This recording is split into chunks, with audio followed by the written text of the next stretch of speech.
Hey, how's it going? It's Perry with another electronic muscle stimulation video. I'm caught up in a good thing, and I really love sharing these videos with everybody. So today, I was trimming some branches. It was supposed to be leg day. So I had a 10-foot pole saw and an 8-foot ladder and a 22-foot branch, I guess, close enough.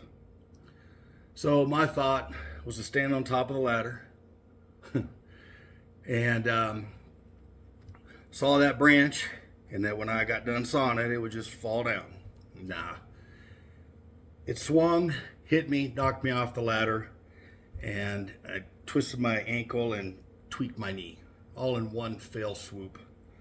You know, the leading cause of injury in older men is not realizing that they're older, you know?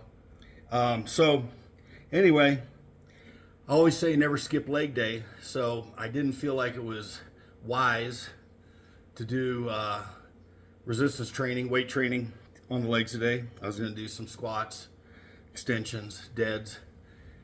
So I'm letting my knee and my ankle recover, but I am hitting a deep tissue electronic muscle stimulation session right now. I'm not going to take you through the whole session.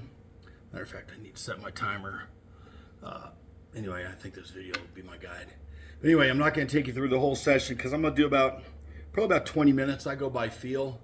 But they generally say in 20 minutes, not only will you stimulate the muscle, but you're also burning about 500 calories. So that's a way to get in that extra expenditure, you know, throughout the week. So people don't even really take that into account. I mean, cardio's great.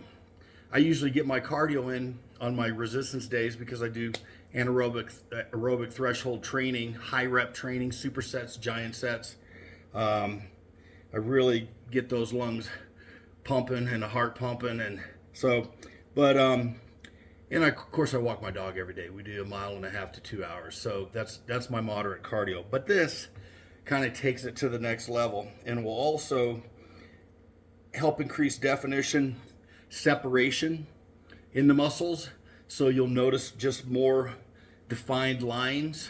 Of course, dieting helps. You know, they say abs aren't made in the gym, they're made in the kitchen. But so I'm going to show you real quick what's going on. Let me turn that up a little bit. You know, you can adjust it. We all have a threshold, and I like to feel it deep into the muscle.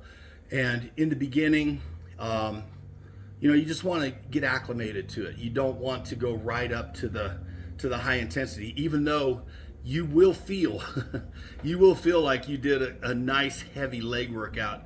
You know, delayed onset muscle soreness sets in about 48 hours. So, you know, really the next day to the following day, you'll be walking around going, this really does work. And it does work, because if you think about it, we're either catabolic or anabolic. Sometimes we can be in a little bit of a homeostasis balance, but that's typically the case. And that's why they use these machines on coma patients that are just disuse atrophy. Their muscles are wasting away. Age-related muscle wasting, it's beneficial. Stroke recovery, I mean, just about everything. And I think I've mentioned in previous videos, I've even worked with a double amputee that could not wear their prosthetics because the muscles just had atrophied. They had become gelatinous to where it hurt to wear her prosthetics. And after about 4 to 6 weeks on the machine, the muscle firmed up to where she came rocking into the studio with her legs, her prosthetics back on. But to her, those were her legs, and it really made a huge difference.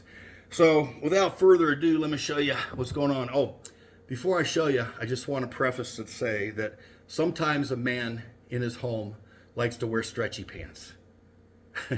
I'm just kidding. So usually I do a stim suit, like the wetsuit and so forth. But with the legs, I like to get a little lower on the vastus medialis. And the wetsuits, being shorties, they kind of cut off a little bit, so I have to use a strap. So I'm finding these compression tights are working really well, and holding everything in place. Got enough tension on the pads to keep them tight against the muscle, and that's the most important thing. If it's not tight against the muscle, it's just on the top, and it's just mainly stimulating the nerves, and it's kind of irritating. It feels like a bunch of pricks. You know what I mean? Not those pricks, but you know what I'm talking about. So anyway, here, let me show you what's going on. We're getting in between contractions right now. All right, here we go.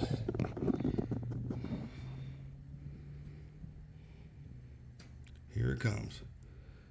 And you'll see those quads start jumping.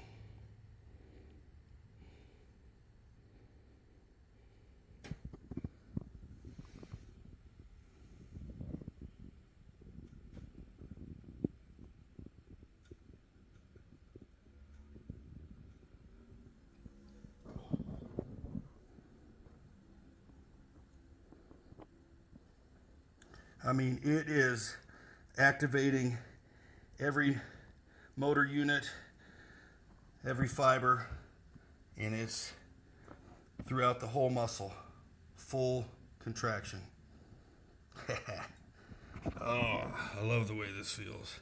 It's like a deep tissue massage. Okay. Whew. Hope you got to see all that. I might do another take in a second. But anyway, never miss a beat. You know, I'm at home. I'm at home and, you know, got a little bit of a tweak in the 65. I've learned to listen to my body. And that's something that in our younger years, man, we try to power through. And a lot of times it would backfire on us. I am probably responsible for 80% of my injuries in life. The other 20% were being in the wrong place at the wrong time with the wrong people. But hey, I lived, so I'm still here as a testament. So I will say this machine that I have, it's a very strong unit. It's something that everybody can afford for their home. I've had this machine as long as I've had this shirt, and that's back when I had my hard body fitness and nutrition stores and training centers, and had this machine in my back office. And you know, it's kind of more of a novelty back then, and it took me a while to realize just how much benefit it was. And even back when, you know, I was pushing like 310, you know, everything's based on scale. Like at 65, number of things. I don't want to be that big anymore. I'm training for longevity. And, you know, again, based on scale has to do with how big you're going to be, has to do with how much time you're going to put in the gym, how much load you're going to put on the muscles, and how many calories you're going to put in that body. And, you know, back then I was doing 8,000 to 10,000 calories a day. I mean, my job was eating more than training. And honestly, I don't know if I could afford to eat like that this day and age. So I'm just going to keep doing what I'm doing. I don't have any type of dysmorphia. I am who I am. And I like training for longevity. I want to get leaner and leaner, you know, for the summer. But let me show you the legs one more time before I go. All right.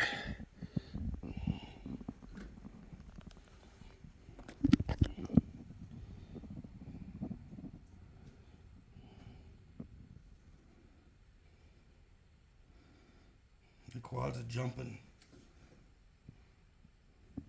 Was that old saying, like a frog in a frying pan? Like a cat on a hot tin roof? If you got any better ones, put that in comments. And definitely, if you have any questions, send me a private message. I love talking to people. I'm here to help. I feel that all my years of training and using this modality, if you will, has given me some wisdom that I can help anybody, whether you're beginner, intermediate, advanced. I mean, seriously, we all got muscle, and it's just a matter of how you treat it. And I've seen so many people that maybe had rotator cuff surgery and then like had to deal with the atrophy of the arm because they couldn't train. And you got this arm nice and thick, and this one's just going shriveling up like a spaghetti noodle. You can still train the bicep. You don't have to go in the gym and train one side of your body. So I can help you maintain that balance. All right, well, have a great day, and look forward to seeing you on the next video. And just remember, sometimes a man in his home likes to wear stretchy pants.